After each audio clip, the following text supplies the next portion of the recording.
La balle ovale divisée au Cameroun. Le torchon brûle entre les membres du bureau directeur de la Fédération camerounaise de rugby. Une brouille qui a atteint son pic lors d'une conférence de presse donnée par Patrice Monté, le président du bureau consensuel. Je vais suspendre le secrétaire général de la Fédération jusqu'à nouvel ordre. Et je vais donner ses pouvoirs à la SGA ici présente. Et je démontrerai, parce que, vous savez, Wode Soyinka disait que le tigre ne crie pas sa tigritude, il tue sa proie et la mange. Une suspension que rejette avec force Gaël Ndiok, le secrétaire général du bureau consensuel. Vous avez les statuts et règlements. Il n'y a aucun article qui donne pouvoir au président pour suspendre un membre du bureau. Ça, c'est le premier aspect qu'il faut retenir. Lorsque nous sommes arrivés à la fédération, nous devions proposer un règlement de discipline et des règlements généraux qui devaient être adoptés par l'AG. Ce qui n'a pas été fait parce que c'est dans le règlement de discipline et les règlements généraux que vous pouvez trouver des modalités sur les suspensions.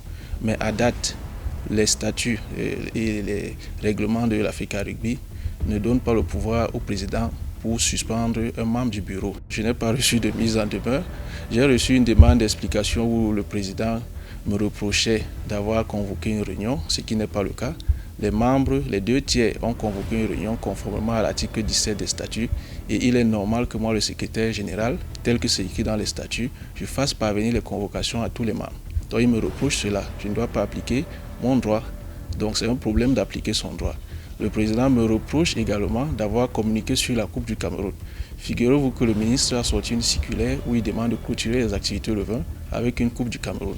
Face à son inertie, puisqu'il ne fait rien, il ne vient jamais sur un stade, il s'en fout des activités, il ne contribue pas à rien. Les 2/3 ont décidé de lancer la Coupe du Cameroun parce qu'on lui avait déjà adressé des documents depuis le 8 juin pour qu'il valide et on lui a présenté tout le projet.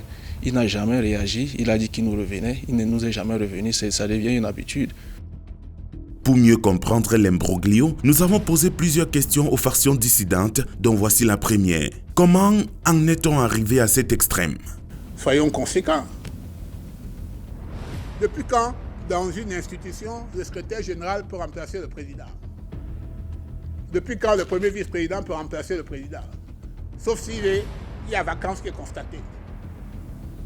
Alors je ne laisserai pas la chienlit s'installer. Est-ce que le fait que ça soit consensuel, le président perd ses prérogatives? Alors, voilà le problème de fond. Vous reprochez au président, qui est président, de dire que je désigne tel, je désigne des directeurs techniques nationaux. Vous dites que vous ne voulez pas le dire. Là, on appelle ça de l'insubordination, de la défiance, à l'endroit de mon autorité. Je ne suis quand même pas encore une abruti. Vous dites non, il n'a pas de niveau. Je dis très bien, je l'ai désigné. Mettez-le à l'épreuve. On verra. Si ce n'est pas bon, on va le changer. Alors vous dites que le verre est dans le fruit. Mais où est le fruit et où est le verre? Il faut poser la question à ceux qui crient à vous sur le modèle. Voilà le problème. Il y a pas, certains sont fait porter malades.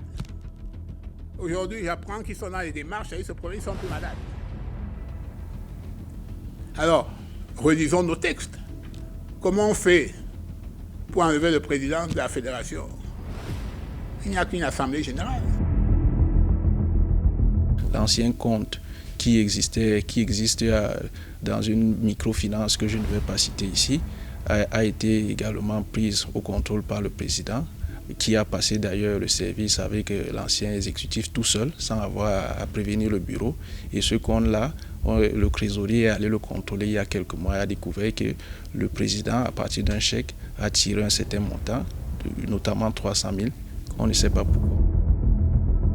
L'actuel exécutif de l'Africa Rugby avait été mis sur pied au bout de 2 ans de normalisation par un consensus entre 3 candidats en lice, d'où une seconde interrogation. Comment ce bureau consensuel fonctionne depuis sa mise sur pied?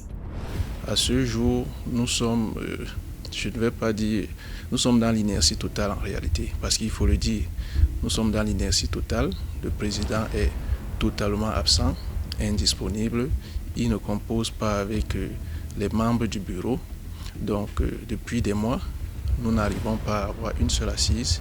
Nous avons des dossiers préoccupants sur la table que vous n'ignorez pas, entre autres Rugby Afrique, la Coupe du Cameroun, les championnats, les athlètes ont besoin de se déployer. nous avons besoin d'être affiliés à Afrique Rugby, ce qui n'est pas le cas. Et donc, nous avons plusieurs dossiers brûlants sur la table où nous avons besoin de voir notre président, de faire des réunions, d'échanger et de faire marcher l'Africa Rugby en gros. Au regret, le président n'est jamais disponible.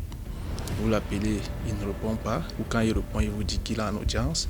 Ou il ne s'exécute même pas en termes de respect pour dire que voilà, nous devons tenir une réunion.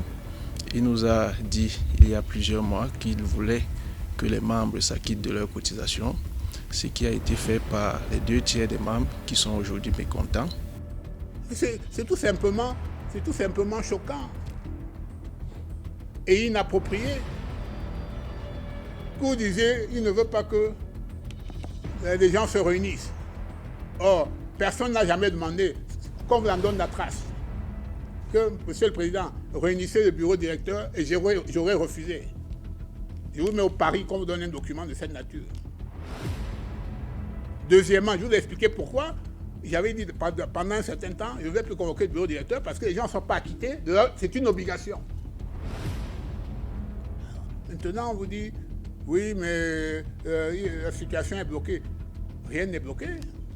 En rappel, il y a quelques semaines, Rugby Afrique demandait au ministère des Sports et de l'Éducation physique de dissoudre dans les meilleurs délais ce bureau exécutif et de mettre sur pied un comité provisoire de gestion à l'Africa Rugby. Ceci au regard des irrégularités observées lors du processus électoral et de la situation actuelle du mouvement rugbystique national.